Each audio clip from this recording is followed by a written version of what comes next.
Hola, ¿qué tal? Soy el profesor José Córdoba del curso de literatura y vamos a desarrollar en esta semana 5 los temas de la literatura española medieval y del siglo de oro.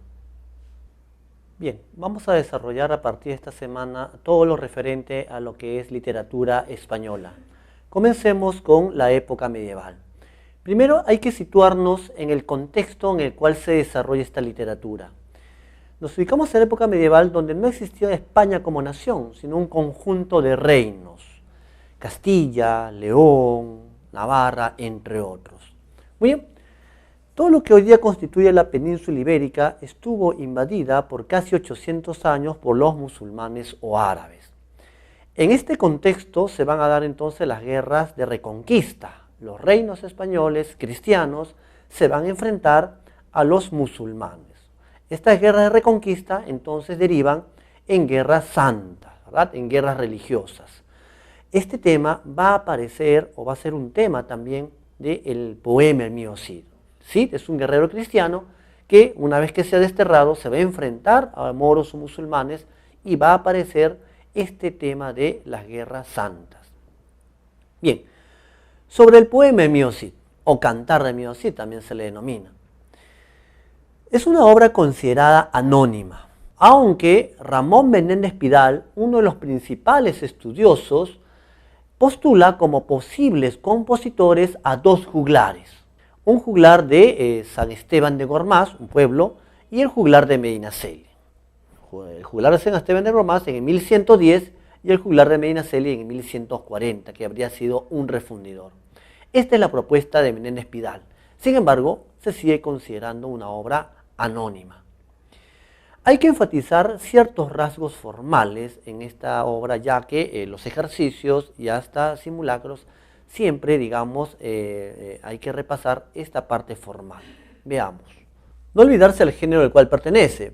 Si bien el título dice poema de mío Cid, no es una obra lírica, es una obra épica, ya que nos va a narrar, en este caso, las hazañas de un héroe.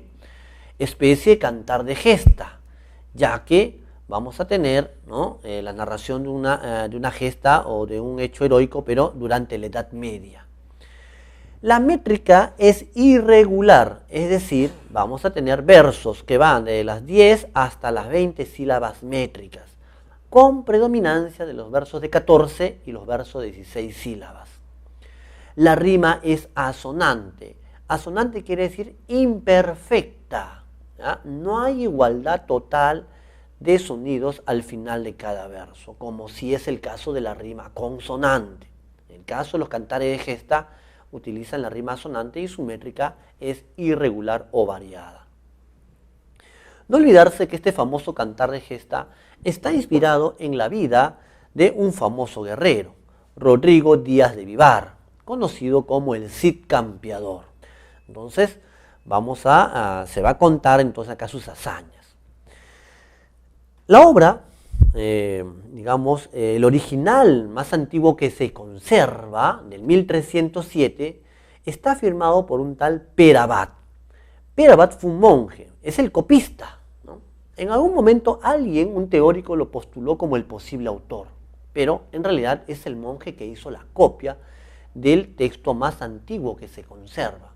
Texto que le faltan algunas páginas que se habían perdido, que fue reconstruido con otras narraciones basadas en este cantar de gesta. Muy bien.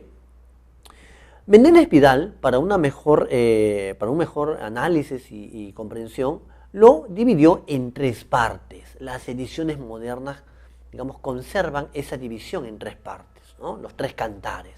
Primer cantar, el destierro del Cid. Segundo cantar, que tiene que ver con las bodas de las hijas del Cid, y el tercer cantar, la afrenta de Corpes. Bien, al inicio, el manuscrito incompleto comienza cuando el Cid está llorando, de sus ojos fuertemente llorando, se está despidiendo de su palacio, se tiene que ir, ¿verdad?, ya que ha sido despojado de sus bienes, ¿no?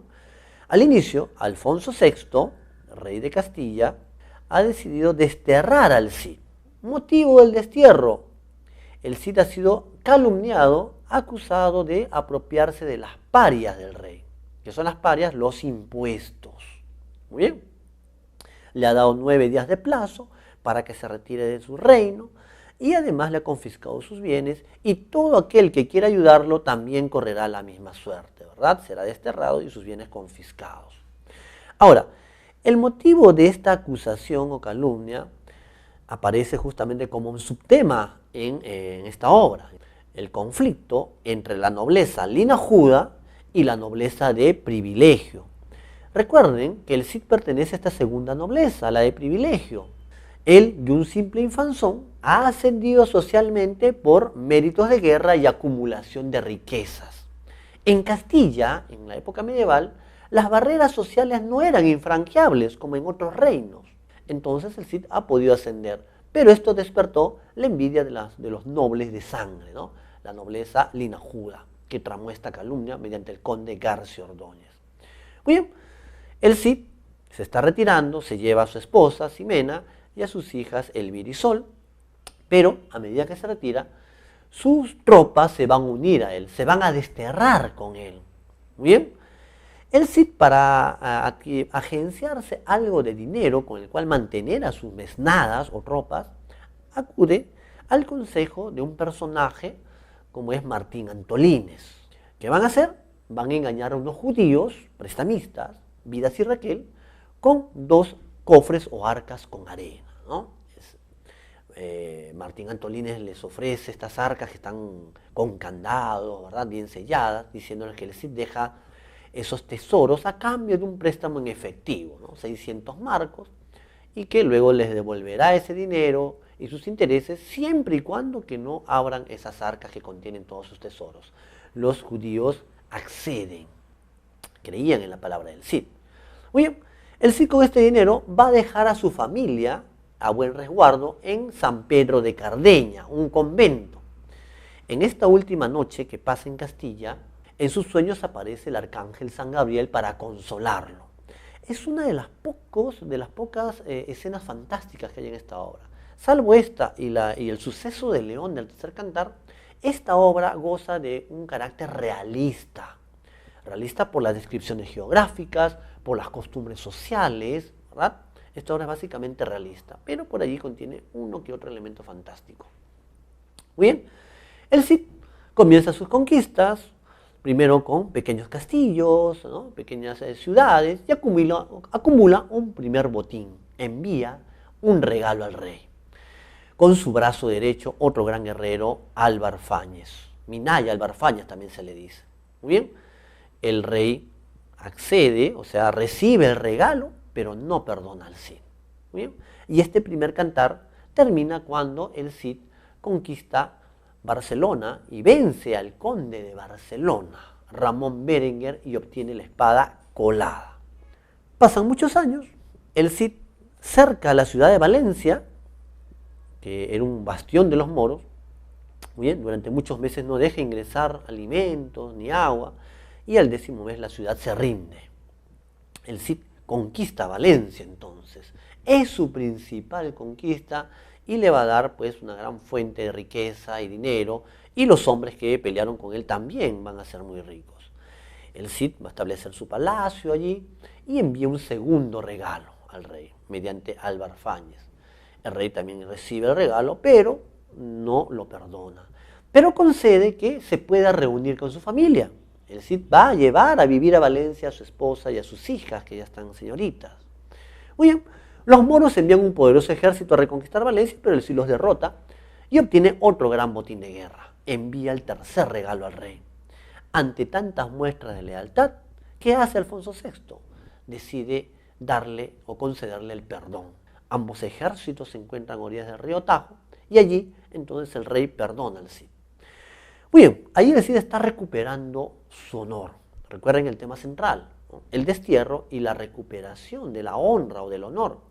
Lo había perdido cuando fue desterrado por el rey, ¿no? Ahí perdió su honor y ahora lo está recuperando cuando el rey lo está perdonando. Muy bien, pero además la honra del Cid se va a acrecentar cuando el rey solicite las manos de sus hijas para los infantes de Carrión. Estos jóvenes pertenecen a la nobleza linajuda, ¿no? Ellos le pidieron al rey, ¿no?, que soliciten en su nombre pues la mano de las hijas del Cid para casarse con ellas y acceder a la riqueza del Cid. Esta boda es por ambición, no por amor. Ellos quieren acceder a la fortuna del Cid. Muy bien. Este segundo cantar termina pues con la narración acerca de las celebraciones de estas bodas fastuosas, ¿verdad?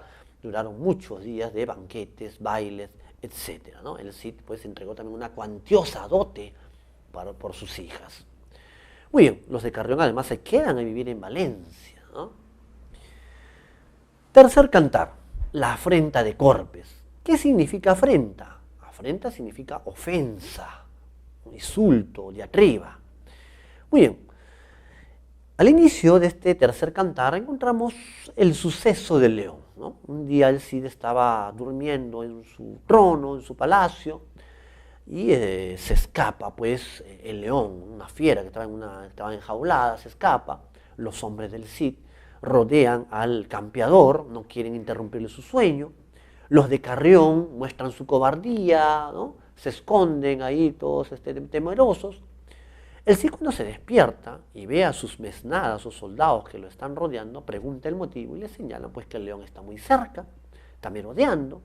Y en ese momento el Cid, sin buscar un escudo, una espada que lo proteja, se dirige directamente hacia el león y quedan mirándose cara a cara. ¿Y quién tiene miedo de quién? El león, dice, agacha su cabeza temblando y el Cid se lo lleva otra vez a su jaula. Y sus hombres quedan sorprendidos, maravillados, ¿verdad? Como la fiera más salvaje le tiene temor al Cid, ¿no? Entonces ahí podría sostenerse que hay también una pequeña escena fantástica por ahí, ¿no? Que busca exaltar o resaltar la imagen de este guerrero.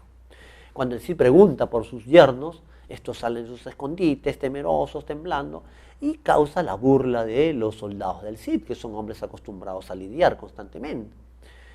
Los de Carrión se van a resentir, ¿verdad? Muy bien. Los musulmanes envían otro poderoso ejército, ¿no? Al mando del rey Búcar. El Cid lo derrota y obtiene la espada Tizona. Muy bien. Al ver a sus yernos que están resentidos, les ofrece, les regala sus espadas. Estos le dicen que van a ir de vacaciones a su pueblo, a Carrión, ¿no? Con sus esposas. Muy bien. Una vez que la comitiva había llegado a Corpes, que es un bosque, ¿no? Ellos mandan pues que la comitiva siga por delante, se quedan a solas con sus esposas, y en su cobardía, ¿qué van a hacer? Las van a azotar salvajemente y las van a dejar a merced de las fieras salvajes allí. Muy bien, esa fue su manera de vengarse del Cid. Menos mal que un sobrino del Cid las rescató, las lleva a Valencia, y ahora el Cid va a reclamar ante el rey. Muy bien, el rey le va a conceder, ¿no?, una satisfacción, ¿no? El rey convoca a Cortes de Toledo. ¿Qué son Cortes de Toledo? Básicamente las Cortes eran reunión de la nobleza en la ciudad de Toledo, donde se va a producir un juicio contra los infantes. Muy bien, el Cid va a solicitar primero que se le devuelva sus espadas, colada y tizona. Segundo, que se le devuelva la dote que él había entregado, el dinero que le había entregado por la boda, ¿no? Y los de Carrión le entregan, pensando que nada más iba a pedir, pero viene un tercer pedido. Pelea, ¿no? Batalla entre los mejores hombres del Cid y los de Carrión, ¿no? Ellos pretextan una serie de cosas que habían tenido que incluso que hasta vender sus caballos, sus armaduras para poder pagar la dote, y solicitan que este combate se dé en Carrión, en su pueblo. Justamente, ¿no? Ahí se va a dar, es decir, regresa a Valencia, espera el resultado, ¿no? Y efectivamente, sus hombres van a vencer. No mueren los de Carrión, ya que ellos huyen al momento en que iban a ser ya pues derrotados, ¿no?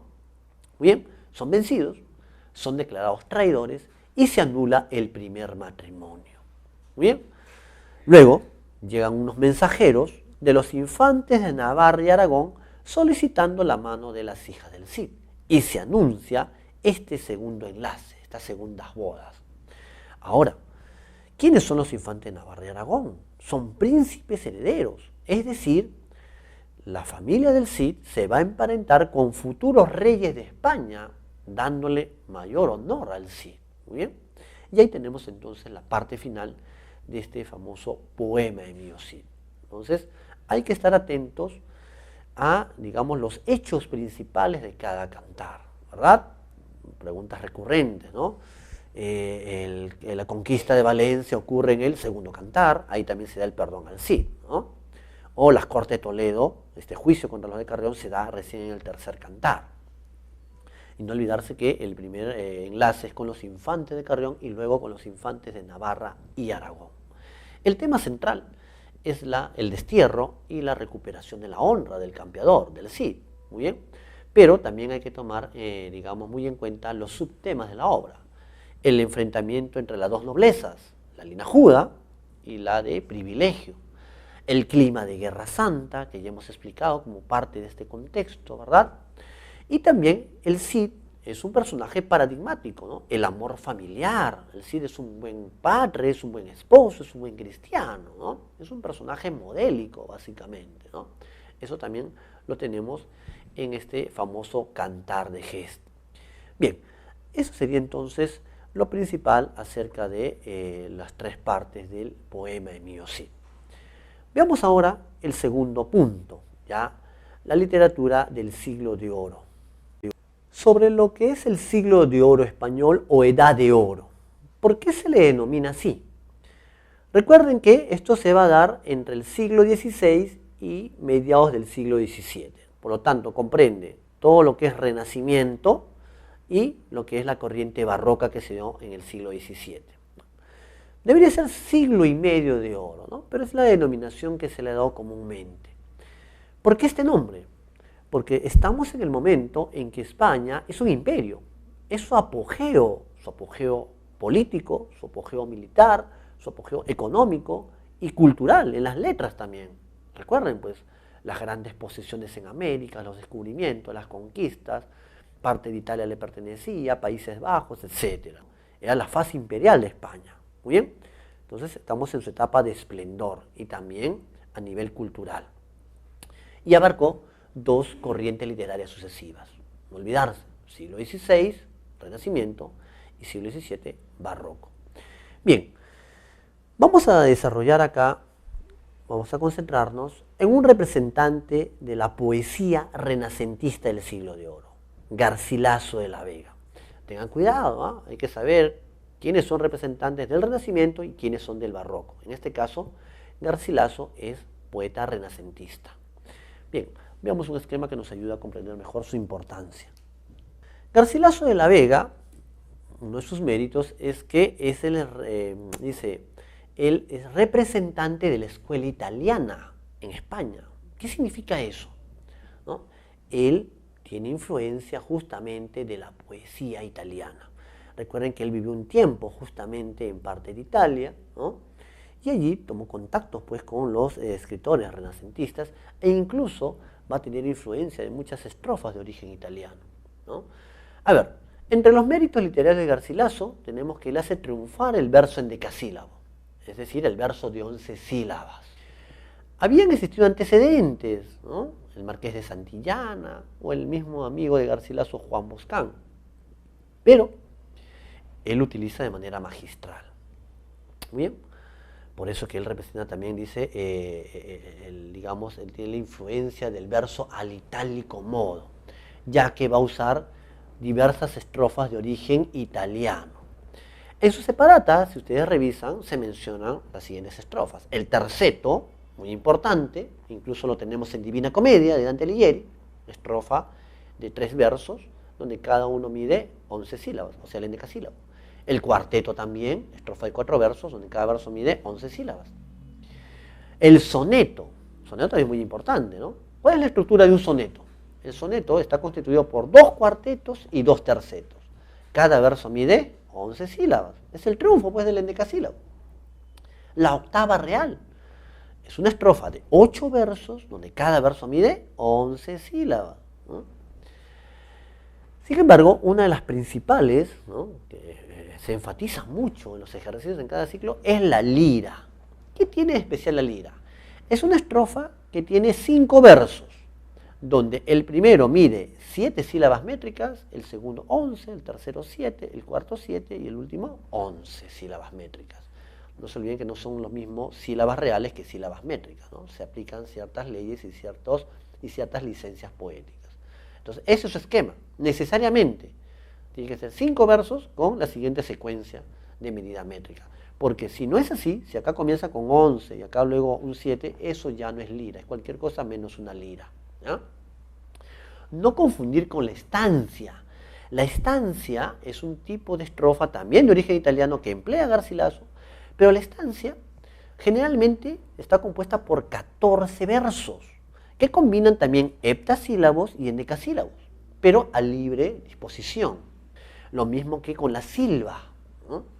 En el caso de la lira, hemos dicho, son solo una estrofa de 5 versos con este esquema. Este esquema es fijo, no se puede mover, ¿no? Muy bien. Garcilaso también va a emplear los tópicos renacentistas, tópicos o temas, ¿no?, que se van a desarrollar a lo largo de un movimiento, a lo largo de la obra u obras de un autor o presente en un solo texto, ¿no? En este caso, ¿cuáles son los principales tópicos del Renacimiento? Uno de ellos es el amor. Ahora, el amor está asociado en el Renacimiento, uno, a la belleza absoluta, es un reflejo de la belleza absoluta, y también a la idea de la armonía, el equilibrio, pero cuando es correspondido. Por eso que hay una parte de la égloga primera donde un pastor salicio, hay un momento que va a expresar que los árboles se inclinan, que los pajaritos ya no cantan. ¿Por qué? Porque la naturaleza está entrando en caos ya que él es rechazado. Entonces, el amor estará asociado al equilibrio cuando es correspondido. Llevará armonía entonces al universo. Otro tópico muy importante es el Beatus Ille. Beatus Ille, traducido literalmente, sería dichoso aquel. Lo empleó pues el poeta latino Horacio. El Beatus Ille lo que expresa es la vida apacible del pastor, ¿no?, en oposición a la vida de la ciudad, vista como, digamos, una vida pues de ocupaciones y de estrés, ¿no? Esto lo va a emplear muy bien, por ejemplo, el poeta Flailis de León, representante de la escuela salmantina, en su oda a la vida retirada, ¿no? Qué descansada vida la del que huye del mundanal ruido, expresa Flailis. Está oponiendo entonces la vida apacible, sosegada del campo, luego lo va a poner a la vida de la ciudad. El locus amenus. Tengan cuidado, muchas veces suelen confundir Beatus Ille con locus amenus. La confusión muchas veces se va o se produce porque ambas están relacionadas al campo, la naturaleza, pero hay una diferencia. El locus amenus es el espacio idealizado, es el espacio armónico, sereno, ¿verdad? Solamente se refiere a una naturaleza perfecta, muy bella, armónica. En cambio, el Beatus Ille, hemos dicho, lo que establece es una especie de oposición, ¿no?, entre la vida apacible del pastor en el campo versus la vida de la ciudad, ¿no?, agitada, llena de problemas, de trabajos, etc. Muy bien. Por ejemplo, si ustedes revisan su manual, hay un momento en que el pastor nemoroso está expresando una queja y hay un fragmento donde expresa un locus amenus, cuando dice, ¿no?, por ejemplo, dice, monólogo nemoroso: corrientes aguas puras cristalinas, árboles que os estáis mirando en ellas, verde prado, de fresca sombra lleno, aves que aquí sembráis vuestras querellas, yedra que por los árboles caminas, torciendo el paso por su verde seno, etc. Te está describiendo un paisaje idealizado, donde dice hay un riachuelo de aguas tan cristalinas que los árboles se ven reflejados allí. Hay un prado de verde hierba, dice, los pajaritos cantando, hay una fresca sombra. Es un paisaje idealizado, ¿no? Ese es el locus amenus. Finalmente, el carpe diem, ¿no? ¿Cómo se entiende? El carpe diem alude a gozar el momento, gozar la juventud, aprovechar el tiempo. Ahora, esto fue empleado justamente en el Renacimiento, va a aparecer también en la obra de Garcilaso y en otros poetas, ¿verdad? Entonces, goza el momento, aprovecha tu juventud, la belleza corporal, también todo eso incluye el carpe diem, ¿no? También aparece otro tópico que es el destino, está en su separata, ¿no? Claro, a diferencia de la concepción griega, ahora el hombre puede enfrentar ese destino, ¿no? Eso también se da en el Renacimiento, ¿no? Aparece ese tópico. Bien, veamos ahora la obra principal de Garcilaso. sus églogas. Son tres, ¿no? A nosotros nos interesa la égloga primera, es la que forma parte del temario. Muy bien, ¿qué es una égloga? La égloga básicamente nos expresa o retrata un mundo pastoril idealizado. Ahí está, justamente, ¿no? Un ambiente bucólico. Todo está idealizado. La naturaleza, que es uno de los temas centrales, junto al amor, ¿no? Los pastores, ya que hablan de manera culta, ¿verdad? Entonces, la égloga básicamente tiene como temas el amor y la naturaleza. Son sus grandes temas. Muy bien. A ver, la égloga primera tiene o está escrita en estancias. Es el tipo de estrofa que emplea Garcilaso en la égloga primera. Y tiene una estructura. Primero, hay una dedicatoria, ¿no?, al virrey de Nápoles, don Pedro de Toledo, que fue el mecenas de Garcilaso, ¿no?, quien lo sustentó. Muy bien. Luego hay una especie de estrofa de introducción o presentación del primer pastor, Salicio, y coincide con el amanecer. Y luego vienen 12 estrofas de su lamento o queja. Muy bien. Luego de eso, se va este pastor y aparece el segundo, que es Nemoroso, ¿no? También tenemos su estrofa de presentación. Y luego tenemos 12 estrofas que consisten en su lamento o tristeza. Ahora, la queja de Nemoroso se da al atardecer. Hay que recordar este aspecto, ¿no?, porque a veces hay ejercicios que han buscado confundirlos, ¿no? Salicio, su queja es al amanecer, y Nemoroso es al atardecer. Muy bien. ¿Cómo se inicia la queja de Salicio? Muy conocida, ¿verdad? Oh, más dura que mármol a mis quejas y al encendido fuego en que me quemo, más helada que nieve, Galatea. Ahí menciona que su amada Galatea es más dura que el mármol y más helada que la nieve. Se está refiriendo a su corazón, ¿verdad? Ya que ella no lo corresponde, lo desprecia, ¿verdad? Por eso luego dice, estoy muriendo y aún la vida temo, témola con razón, pues tú me dejas y no hay sin ti el vivir para que sea. Vergüenza hay que me vea ninguno en tal estado, de ti desamparado. Y luego cada estrofa termina con el siguiente verso, ¿no? Salid sin duelo, lágrimas corriendo. Está llorando este pastor porque Galatea lo rechaza, no le corresponde. Ese es el motivo de su queja. Luego, quien aparece es Nemoroso, y él se queja porque su amada ya no está a su lado. Él está recorriendo el campo, la naturaleza, y está recordando los lugares que antes paseaba junto a su amada Elisa. ¿Y por qué ella no está a su lado? Hay un momento que él dice, ¿no? Oh, tela delicada, dada antes de tiempo a los agudos filos de la muerte. Ahora pisas el cielo con tus divinos pies. Dice. Su amada ha fallecido. Por eso está recordando, pues, que antes paseaba al lado de ella, ¿no? En este ambiente bucólico, ¿no? Muy bien. Entonces, el motivo del lamento de Nemoroso es la muerte de Elisa. Y allí hay que tener también, digamos, mucho cuidado. Cuidado que a veces los enunciados buscan confundirlos. Si el enunciado dijese, Salicio lamenta la muerte de Galatea, falso, porque el motivo de su queja no es la muerte de su amada. O Salicio lamenta el rechazo de Elisa, falso, porque su amada no es Elisa, sino Galatea.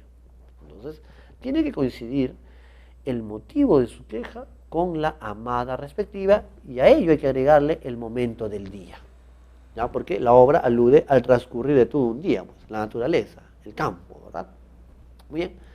Ahora, al parecer, esta queja de los pastores Salicio y Nemoroso no es más que mostrarnos el autor ha buscado mostrarnos dos momentos de su vida, ha plasmado dos momentos de su vida amorosa.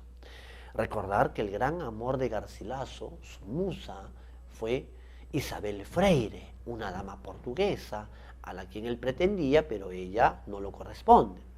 Luego Garcilaso, cuando regresa a España, se casa con Elena de Zúñiga, pero era Isabel Freire su gran amor. Años después se entera que ella fallece, ¿no? Por eso el motivo de la queja de Salicio, cuando fue rechazado por Isabel Freire, y el motivo de la queja de Nemoroso, cuando se enteró de la muerte de Isabel Freire, ¿verdad? Entonces, son básicamente dos momentos de la vida amorosa del autor. Bien, Ahí tenemos entonces la información principal acerca de la égloga primera de Garcilaso. Las otras églogas, la égloga segunda, por ejemplo, siguen apareciendo estos pastores y se agregan los pastores Albano y Camila. Y en la égloga tercera ya hay escenas mitológicas, unas ninfas que están tejiendo unos mantos a orillas de un río. Pero la evaluación se va a ceñir básicamente a la égloga primera. Bien, eso sería entonces en cuanto a la obra de Garcilaso y su importancia. Vamos ahora con el desarrollo de las preguntas propuestas para esta semana. En cuanto al ejercicio 1, es una secuencia de verdad o falsedad acerca de las características formales del poema de Mío Cid. El enunciado está enfatizando rasgos formales. Bien, el enunciado 1 enramado está compuesto por 3 cantares, verdadero. La rima es asonante, la métrica irregular, también verdadero, ¿no? Una rima imperfecta y vamos a encontrar diversas medidas métricas. Pertenece al género lírico, falso. Es una obra épica, ya que nos narra las hazañas de un héroe guerrero, ¿no? Alterna prosa y verso en algunos pasajes, falso.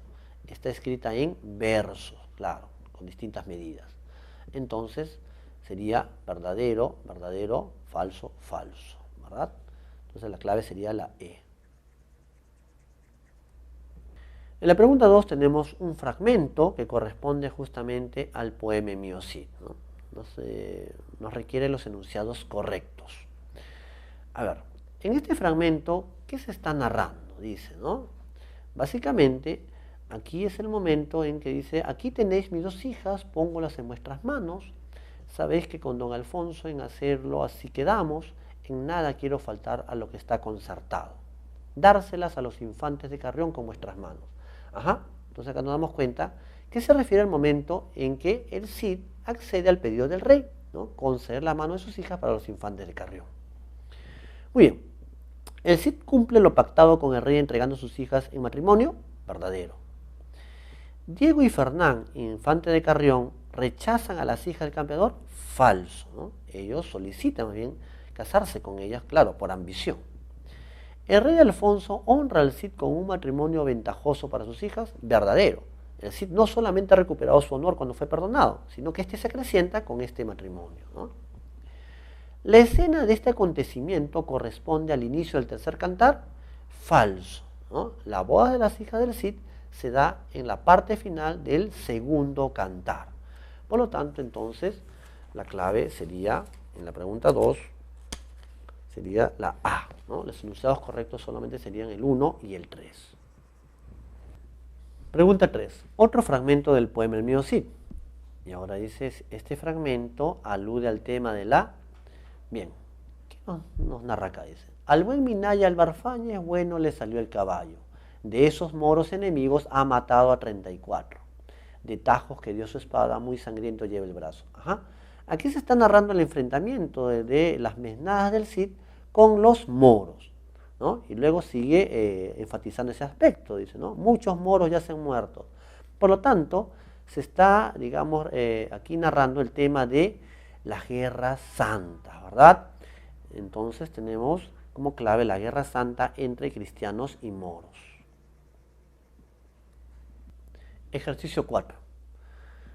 Tenemos otro fragmento. La pregunta dice, ¿qué enunciado se colige a partir de la lectura de los versos citados?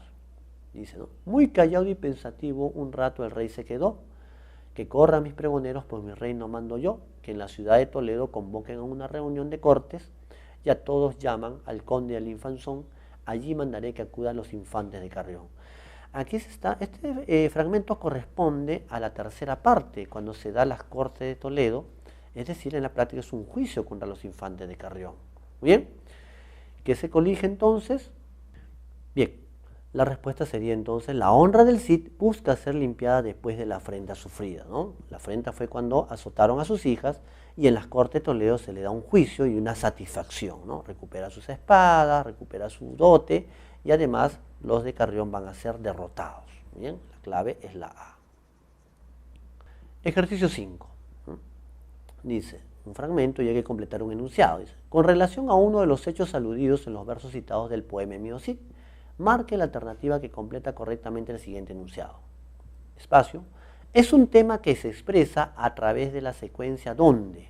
A ver, en este fragmento, dice, doña Jimena, que es la esposa del Cid, dice, con sus hijos van llegando, a cada una de las niñas la lleva una dama en brazos, doña Jimena ante el Cid las dos rodillas ha hincado, llanto tenía en los ojos, quísole besar las manos, le dice, gracias os pido, mi Cid, el bien ha dado, por calumnias de Malcines del reino vas desterrado.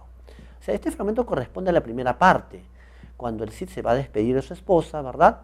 Y aquí alude al siguiente tema. Dice, por calumnias de Malcines, o sea, de gente mal hablada, ¿no? Dice, vas a ser desterrado. El motivo de su destierro se da justamente por las calumnias de la nobleza linajuda. El Cid pertenece a la nobleza y privilegio. Por lo tanto, se dice, la clave sería la B, ¿no?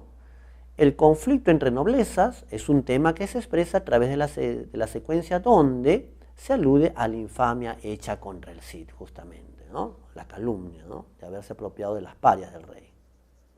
Clave la B. Pregunta 6. Otro fragmento. Dice, en relación al fragmento citado de la égloga 3 del poeta Garcilaso de la Vega, ¿qué estrofa italiana encontramos en estos versos?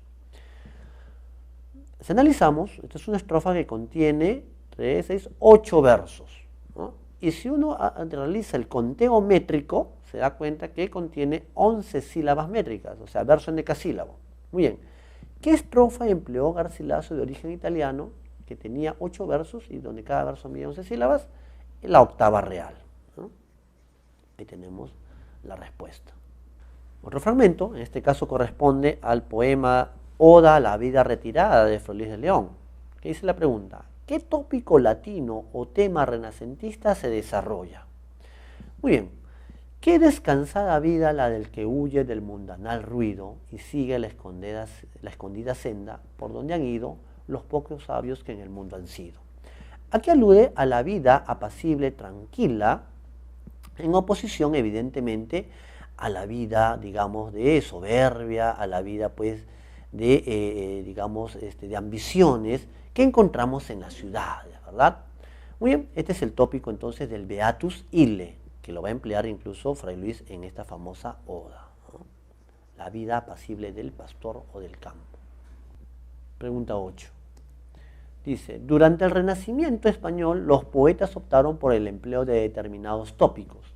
En ese sentido, ¿qué tópico propone el goce pleno de la juventud, la belleza y los placeres mundanos? La respuesta está dada, ¿no? ¿Cuál es el tópico que dice gozad del momento, gozad del día, la belleza corporal? Eso se refiere al carpe diem. Ejercicio 9. Marque la alternativa que contiene los enunciados correctos sobre la égloga 1 de Garcilaso de la Vega. Es un poema renacentista cuyos protagonistas son pastores, verdadero, ¿no? Corresponde al Renacimiento Garcilaso, y los protagonistas son pastores, claro, idealizados evidentemente, no son pastores verdaderos, hablan de manera culta. La estrofa empleada en su composición es la octava real, falso, ¿no? Es la estancia. 3. Por medio de monólogos, los pastores expresan su tristeza, correcto. Primero, el monólogo de Salicio, habla consigo mismo en voz alta, ¿verdad? Y luego el monólogo de Nemoroso. El tema central alude al engaño y a la decepción amorosa, falso. El tema central de la égloga primera se refiere a la naturaleza y el amor. Este tema del engaño y la decepción amorosa sería solamente válido para la queja de Salicio y no para la de Nemoroso. Nemoroso no está quejándose por el engaño de su amada Elisa, sino porque ella ha fallecido. Entonces los únicos enunciados correctos serían el enunciado 1 y el enunciado 3, clave la E. Finalmente, ejercicio 10. Tenemos otro fragmento de la égloga 1, ¿no? Y hay que marcar el enunciado correcto, ¿no? A ver, ¿qué dice? Materia diste al mundo de esperanza, de alcanzar lo imposible y no pensado, y de hacer juntar lo diferente, dando a quien diste el corazón malvado, quitándolo de mí con tal mudanza. Está hablando del tema amoroso, el corazón de su amada, y que se ha producido una mudanza, un cambio, o sea, lo ha dejado de amar. Entonces aquí ya podemos ir dándonos cuenta que esta queja corresponde al pastor Salicio. Incluso por eso dice, ¿no? Salid sin duelo, lágrimas corriendo, ¿no? Ya que Galatea, su amada, lo rechaza, lo desdeña. Entonces, ¿cuál sería la afirmación correcta? Dice, Salicio expresa su queja debido al desdén de Galatea. Bien, eso ha sido todo entonces en cuanto al ejercicio 10. Eso ha sido todo por esta sesión. Hemos desarrollado entonces literatura española medieval y del siglo de oro.